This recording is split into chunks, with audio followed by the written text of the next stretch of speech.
Our next Lifetime Achievement Award is Devine Carama. Devine is an Emmy Award-winning hip-hop artist from Lexington whose independent career has created 16 studio albums and countless collaboration projects and mixtapes over the last 20 years. Devine is also a 5-time Lexington Hip Hop Artist of the Year award winner and even notched Lexington Song of the Year in 2020 for his ode to black men, A Black Man's Flowers. He was the first hip-hop artist to ever perform at the historic Norton Center for the Arts in Danville, as well as the first hip-hop artist to ever grace this very stage here at the Lyric Theater.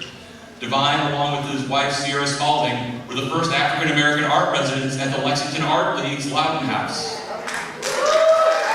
2021, Devine Carama and JK47 became the first hip-hop artist to ever perform with the classical music conglomerate, the Lexington Philharmonic.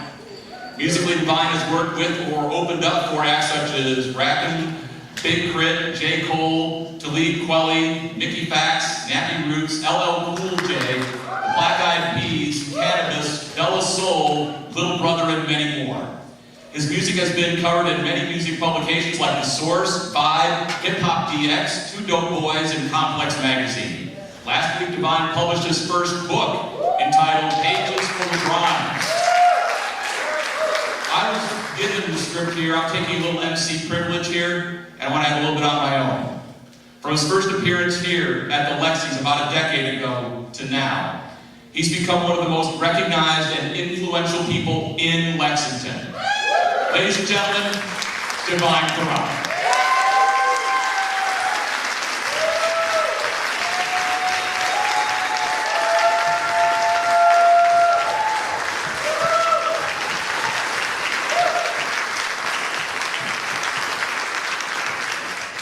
Thank you, I appreciate that. Thank you all. Rap is what you do, but hip hop is what you live. Words by KRS-One. This year celebrates my 20th year as a recording artist. I dropped my first mixtape in 2004, but my journey with hip hop started at the tender age of 8 in 1988 when I jacked one of my older brother's tapes of Big Daddy Kane. And hip hop was banned from my house.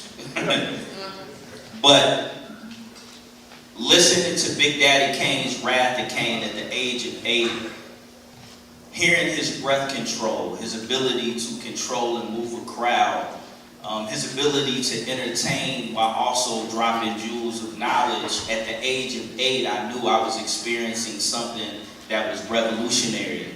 Now I know what I was doing at 8 years old when listening to that was freestyling, but I didn't even know what I was doing. I just knew I was captivated by this culture, by this art form that is hip hop. And so I've been honored and blessed to be a part of this culture. So much of what we see on the mainstream of hip hop now is not really indicative of what it truly embodies, right? I come from the older guard, and so hip hop is synonymous with community. It comes from the street, it comes from the struggle, but it also expressed hope, a pathway out. It was a voice for the voiceless. And so throughout my career, I've always tried to maintain those founding principles of what hip hop culture is. Now, did that always get me radio play? Did that always get record labels come and beat down my door? No. But my path has always been my own because I never forgot how hip hop made me feel, and I just wanted people to feel the same thing when they heard my music. And so just remember, man, life is a cycle. And if you believe in a higher power, and I am a man of faith, as a young man who was a young father, and my circumstances lead me into the streets, a place that I was not built for. But by the grace of God, He gave me this culture that ultimately saved my life and snatched me out of a lifestyle that would have ate me up. And so when I say hip hop saved my life, I mean that in its most literal sense. And when I say a cycle, just this continuum of energy as we are upon the 4-year anniversary of losing our daughter. My wife is on the precipice of giving birth to new life, another baby girl. And so what that has taught me,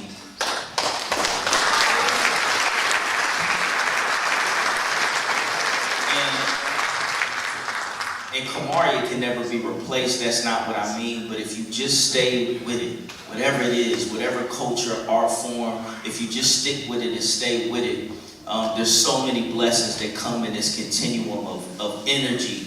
To be an indie artist, I don't call any of you local because to me that's disrespectful. You are an indie artist because there's a negative connotation to being local. There's a beauty in being an indie artist, right? We're not handicapped by so much that the industry tends to shackle creativity with. So to you, everybody in here, all of my independent artists that's doing your thing, you are the real superheroes. You are really the voice for the voiceless. And I'll close with this, because a lot of people get confused on what hip-hop is. They think it's a genre of music, and it's not. Is it Tyler Childress? Am I saying that right? Childress? Whatever his last name is. And that's no disrespect. That brother is hip-hop. Okay? Because for him to release the song that he did in the video that was about love, didn't matter how you identify, didn't matter who you are. It was about love. And I want to meet this brother. I've been hitting my homies in the industry like I got to get connected with it. I'm from Kentucky. Tell him I got to holler at him because I want to tell him to his face he is hip-hop. Because hip-hop is about being revolutionary. It's about pushing the boundaries of thought and emotion. It's about representation. Hip-hop is a culture.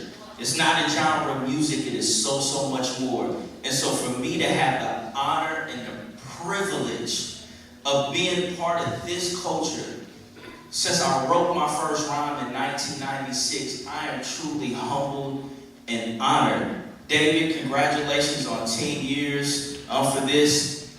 Cheers to 10, 20, 30 more. Shouts to all the hip-hop artists doing your thing. And just remember, rap is what we do, but hip-hop is what we live. Thank you all.